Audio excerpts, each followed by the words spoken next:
जम्मू में जगत गुरु शंकराचार्य ने इस साल अमरनाथ यात्रा की मुद्दत में तौसी पर खुशी का इजहार किया और साथ ही अकीदतमंदों की सिक्योरिटी के अच्छे इंतजाम को यकीनी बनाने के लिए मुनासिब इक़दाम पर जोर दिया।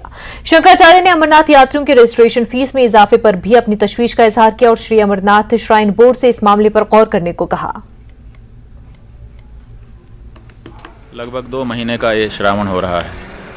संख्या की दृष्टि से अगर दिन गिने तो वैसे तो पूरा श्रावण मास ही माना जाएगा, लेकिन शुद्ध श्रावण एक पक्ष पहले एक पक्ष बाद में होगा और अधिक श्रावण 1 महीना बीच में होगा। इसीलिए कुल मिलाकर के लगभग 2 महीने का समय हो जाएगा और इतने दिनों तक के लिए ये जो भगवान के दर्शन के लिए अवसर दिया गया है, इसका हम स्वागत करते हैं। यात्री भगवान के दर्शन से ही अपना अहोभाग्य मानता है, बाकी सुविधाएं उसके लिए नगण्य ही होती हैं। इसलिए श्रद्धालुओं की दृष्टि से तो नहीं, लेकिन व्यवस्थाकर्ताओं की दृष्टि से उनको पूरी सुविधा जहां तक हो सके कोई कष्ट ना हो, इसका ध्यान रखा जाना चाहिए। सबसे बड़ी चीज़ है उनकी सुरक्षा और उसके बाद उनकी व्यवस्था। तो सुरक्षा के संदर्भ में सतर्कता बरतने की आवश्यकता स्वाभाविक रूप से है और साथ ही साथ श्रद्धालुओं के रहने, भोजन करने और आवागमन करने के लिए सब सुविधा करनी चाहिए। एक बात जो हमारे ध्यान में लाई गई है वो ये है कि अचानक पंजीकरण का जो शुल्क है वो बहुत अधिक कर दिया गया है। तो इस तरह से अचानक इतना अधिक पंजीकरण शुल्क लगा दिया जाना भी ठीक नहीं है। हम चाहते हैं कि प्रशासन, श्राइन बोर्ड इस पर एक बार विचार करे। जम्मू खित्ते के राजौरी जिले में ढंगरी के बदकिस्मत वाकये को 6 माह गुजर चुके हैं, जिसमें बच्चों समेत 7 अफराद अपनी जान से हाथ धो बैठे हैं, लेकिन मुतासरीन और उनके अहले खाना अभी तक इंसाफ के मुंतजर हैं। आज जम्मू में एक प्रेस कॉन्फ्रेंस के मौके पर न्यूज 18 से बात करते हुए मुतासरीन ने इल्जाम लगाया कि 1 जनवरी को उन पर हमला करने वालों को मकामी हिमायत हासिल थी। उन्होंने सवाल किया कि पुलिस ने अब तक किसी को गिरफ्तार क्यों नहीं किया। मुतासरीन ने वज़ीर दाखिला अमित शाह से इंसाफ की अपील की है।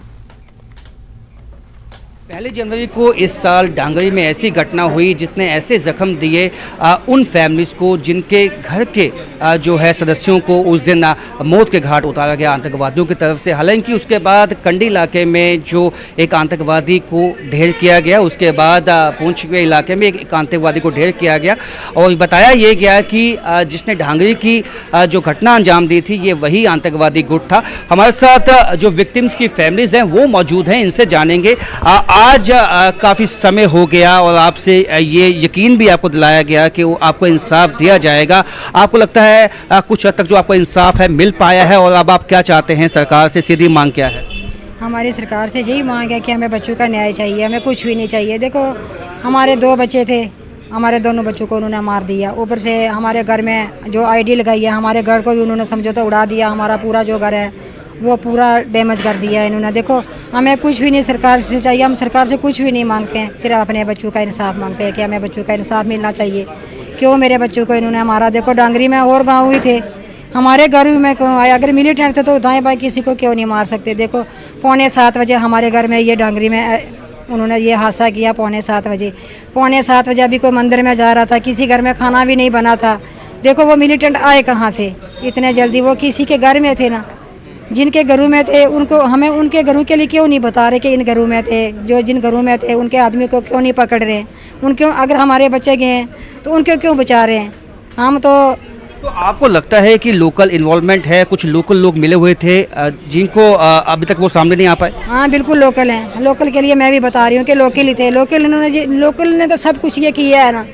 देखो मैं जम्मू में आई हूँ, अगर हमें जम्मू से क्या लेना देना था? आपको हमारे से क्या लेना देना था? वो तो हमारे गांव के ही हैं। उनको ये पता था कि ये रास्ता इनके घर में आता है, ये इनका बड़ा बेटा है चौक में गया हुआ है, ये दूसरा बेटा इनका घर में है, ये इनकी माँ है, उनको पूरा पता था। तो आपको आज भी लगता है कि जो आतंकवादी कंडी में जिसको अभी हाल ही में सेना ने मारा है, क्या ये वही आपको लगता है कि जिस तरह से आपने रात के वक्त उस आतंकवादी का जो चेहरा है देखा था, आपको मिलता जुलता हुआ दिखाई दिया? नहीं, मैं पहचान नहीं सकती। देखो उसने मास्क डाला हुआ था पूरा ब्लैक वाला, ये उसने वर्दी लगाई हुई थी, वो पूरी आर्मी की वर्दी थी। जो शूज़ डाले हुए थे वो DM शूज़ थे ब्लैक वाले। तो मैं पहचान नहीं पाई। मुझे जोरी एसएसपी साहब ने भेजा था एक पुलिस ऑफिसर को घर में, बोला कि आप पहचान करने के लिए आओ। मैंने बोला कि मैं क्या पहचान करूं। क्या आपने कहा आंखें जो है वो मिलती जुलती दिखाई दी? हाँ, सिर्फ आंखें दिखाई देती थी और कुछ भी नहीं पहचान पाया मैंने उनका। आपको पहचान पाई आंखों से? नहीं, आंखों से मैं कुछ भी पहचान नहीं पाती। अब आप आगे क्या सोचती है, क्या आप करेंगी? क्योंकि पहले ही गृह मंत्री ने भी आपको यकीन दहानी दिलाई है कि इस मामले में जो दोषियों को है बख्शा नहीं जाएगा। ये जो हमारा केस था, ये हमारा केस देखो अमित हमारे जो गृह मंत्री हैं मानिए उन्हीं के हाथ में है, तो हमें पूरा विश्वास था कि ये जो हमारा केस है ये जल्द से जल्द सॉल्व हो जाएगा। लेकिन 6 महीने हो गए अभी तक कुछ भी नहीं हुआ हमारे केस का। 6 महीने हो चुके हैं, अभी तक केस का कुछ नहीं हुआ। इनकी सीधी मांग है गृह मंत्री से कि जो दोषी हैं उनको सख्त से सख्त सजा जल्द से जल्द मिले और ताकि इन फैमिलीज़ को इंसाफ मिल सके। कैमरामैन चांद के साथ राजन वैद, न्यूज़ 18 जम्मू। मरकजी वज़ारत तालीम की जानिब से यूनिवर्सिटियों की दर्जाबंदी का ऐलान किया गया है। नेशनल इंस्टीट्यूशनल रैंकिंग फ्रेमवर्क ने कश्मीर यूनिवर्सिटी को साल 2023 के लिए मुल्क की बेहतरीन यूनिवर्सिटियों में 33वां रैंक दिया है। कश्मीर यूनिवर्सिटी की कौमी दर्जाबंदी में जबरदस्त बेहतरी आई है। कश्मीर यूनिवर्सिटी 20 पायदान ऊपर चढ़कर 53 रैंक से 33वें रैंक पर पहुंची है। कश्मीर यूनिवर्सिटी जम्मू कश्मीर की वाहिद यूनिवर्सिटी है जो NIRF के टॉप 100 के मजमूई जुमरे में शामिल है। कश्मीर यूनिवर्सिटी के vice chancellor professor Nilofar Khan ने यूनिवर्सिटी के faculty, non teaching staff, research scholars और तलबा को मुबारकबाद पेश की और उनकी मेहनत को सराहा। वीसी ने यूनिवर्सिटी के एजाजी चांसलर मनोज सिन्हा का शुक्रिया अदा किया। रजिस्ट्रार डॉक्टर निसार ए मीर ने भी इस शानदार कामयाबी पर तमाम स्टेक होल्डर्स को मुबारकबाद पेश की। पार्लियामेंट की नई इमारत में कश्मीरी तहजीब की झलक देखने को मिल रही है। ललवाग को शारदा लिपि में लिखा गया है। पार्लियामेंट के बाब दाखिला पर कई ज़बान ने तहरीर की है जिनमें शारदा लिपि भी शामिल है। पार्लियामेंट की नई इमारत का हाल ही में आपको बता दें इफ्तिताह हुआ है।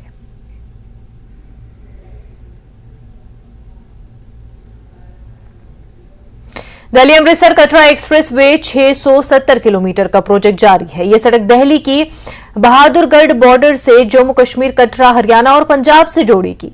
इसमें एक सुपर सेक्शन होगा जो नकोदर राजा सांसी अमृतसर में वाक़ श्री गुरु रामदास जी बैनुल-अक़वामी हवाई अड्डे से जोड़ेगा। दिल्ली से कटरा जाने के लिए फिलहाल 14 घंटों का वक्त लगता है। यह सड़क तामीर होने के बाद 14 घंटों का सफर 6 घंटों में मुकम्मल होगा।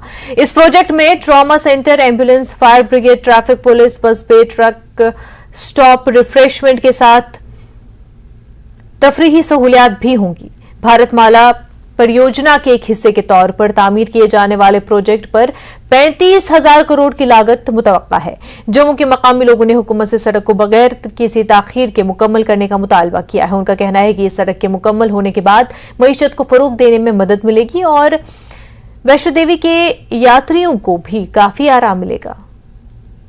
अगर हम पिछले कई सालों की बात करें तो सेंट्रल गवर्नमेंट ने रोड कनेक्टिविटी पे बहुत ज़्यादा ध्यान दिया है और जगह जगह पर अगर पूरे इंडिया की बात करें तो रोड कनेक्टिविटी को मज़ीद मजबूत किया गया है। जो 4 लेन्स थे उनको 6 लेन है, 8 लेन किया गया है। जो 2 लेन थे उनको 4 लेन किया गया है। इसी तरह की एक प्रोजेक्ट जो है सेंट्रल गवर्नमेंट ने, जो आप मेरे पीछे देख रहे हैं, अभी इसका काम शदमद से चल रहा है। ये दिल्ली अमृतसर कटरा एक्सप्रेसवे का काम चल रहा है इस रोड का और ये तकरीबन 35,000 करोड़ रुपए का प्रोजेक्ट है जिस पे काम बहुत तेज़ी से चल रहा है। डिस्टेंस कम होगी दिल्ली टू कटरा। आपको क्या लगता है कितना फ़ायदा होगा? सर फ़ायदा तो होगा। एक्चुअली जो सेंट्रल गवर्नमेंट का प्रोजेक्ट चल रहा है ये तो फ़ायदे के लिए ही है। आम मानस को भी इस चीज़ का फ़ायदा मिलेगा और जो दुकानदार हैं उनको भी फ़ायदा मिलेगा। बट फ़ायदा तब मिलेगा जब ये पूरा कंप्लीट होगा। इस टाइम में मसला सर ऐसा चल रहा है कि दुकानदार सफ़र तो कर रहा है हर एक चीज़ से, महंगाई का भी सफ़र है। बट अगर हम ओवरऑल देखें तो जो सेंट्रल गवर्नमेंट की अभी स्कीम है बेटर देन, हर एक के लिए अच्छा है। जो पहले हमारे गाड़ी चलती थी वो फ्लाईओवर से निकल जाती थी, अभी जो यात्री गाड़ी है वो नीचे से जाएगी, उससे हमारा भी फ़र्क पड़ेगा, हमें काम करने का उससे बहुत फ़र्क पड़ेगा क्योंकि यात्री गाड़ी नीचे रुकेगी उससे घाक आएगा। लेकिन ये है कि अभी हमें जो अभी इस टाइम बहुत दिक्कत है, रास्ते बंद हैं सारे, आगे पीछे जाने का कोई तरीका नहीं है। यही डिसएडवांटेज है कि हमारा कामकाज भी बंद पड़ा हुआ है क्योंकि कनेक्टिविटी टोटली ख़त्म हो गई है, रास्ते बंद हैं। यही रिक्वेस्ट है कि जल्दी से जल्दी रास्ते खुलें, मगर जब बन जाएगा तब तो काफ़ी बेनिफिट है। क्या लगता है आपको रोड कनेक्टिविटी पर कितना ज़्यादा आपको लगता है कि ध्यान दिया जा रहा है और उसका कितना फ़ायदा हो रहा है? सर ध्यान तो दिया जा रहा ही है, ये तो बेनिफिट हो गया, जो 6 लेन बनेगा बेनिफिट तो होगा ही। पहले तो काफ़ी मतलब कि बंद था ये हमारे यहाँ पे मतलब दीवारें लगी हुई थी, दीवारें खुलेंगी, ये रास्ते खुलेंगे, या आपस में लोग मतलब मिलाव होगा, आप रोड से दूसरा हम देख पाएंगे, ये तो टोटली बंद था पहले। दिक्कतें लोगों को आ रही हैं, खासकर जो दुकानदार इस रोड पे जो एक्सप्रेस वे के सड़कों के किनारे पे जिनकी दुकानें हैं उनको थोड़ी मुश्किलें आ रही हैं, लेकिन इनका ये भी कहना है कि ये डिफ़िकल्टी कुछ देर के लिए है, लेकिन जब ये कंप्लीट होगा ये प्रोजेक्ट तो इससे उनको बड़ा फ़ायदा होगा और यात्रियों को भी बहुत ज़्यादा फ़ायदा होगा। कैमरामैन साहिबा के साथ में समीर भट्ट, न्यूज़ 18, बड़ी ब्रह्मना, जम्मू। पहलगाम से एक दिल दहला देने वाला हादसा पेश आया है। तमिलनाडु से ताल्लुक रखने वाले एक सयाह की बेस ट्रेन के मकाम पर देवदार का दरख्त के नीचे दबकर मौत हो गई है। सयाह की शिनाख्त जनार्थनम वल्द गोविंथा राजालू तमिलनाडु के तौर पर की गई है। सयाह घोड़े पर सवार होकर बेस ट्रेन की जानिब जा रहा था कि अचानक देवदार का दरख्त उन पर आ गिरा, जिससे उनकी मौके पर ही मौत हो गई। सयाह को फौरी तौर पर करीबी अस्पताल ले जाया गया, जहां डॉक्टरों ने उसे मुर्दा करार दे दिया। पुलिस ने इस सिलसिले में केस दर्ज करके तहकीकात शुरू कर दी है। हवा चली और दरख्त जो है वो घोड़े पे गिरा, जो सवार लेके घोड़ा की भी वहीं मौके पे डेथ हो गई।